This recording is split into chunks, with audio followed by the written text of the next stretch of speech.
हर कोई बिगनर को index fund में इन्वेस्ट करने की एडवाइस क्यों देता है?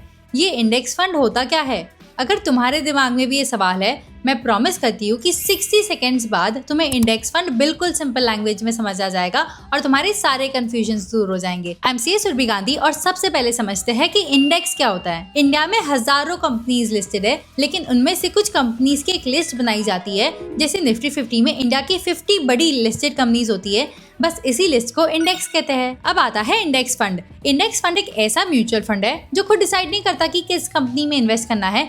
वो जिस लिस्ट को फॉलो करता है, यानी कि जिस इंडेक्स को फॉलो करता है, उस लिस्ट में जो भी कंपनीज होती है लगभग उसी प्रोपोर्शन में इन्वेस्ट करता है। सिंपल। तो लोग बिगनर्स को इंडेक्स फंड क्यों रिकमेंड करते हैं? क्योंकि यहाँ तुम्हें अलग अलग कंपनीज चूज करने की टेंशन नहीं होती है। तुम एक ही फंड के थ्रू इंडिया की बड़ी कंपनीज में इन्वेस्ट कर लेते हो। क्या इसमें रिस्क होता है? बिल्कुल होता है। ये भी शेयर मार्केट में इन्वेस्ट करता है। अगर मार्केट नीचे जाएगा तो इंडेक्स फंड की वैल्यू भी नीचे जाएगी, और अगर मार्केट ऊपर जाएगा तो इंडेक्स फंड की वैल्यू भी बढ़ेगी। याद रखना कि इंडेक्स फंड मार्केट को प्रिडिक्ट नहीं करता, ये बस मार्केट को फॉलो करता है। फाइनेंस डिफिकल्ट नहीं है, बस हमें कभी किसी ने सिंपल लैंग्वेज में समझाया ही नहीं।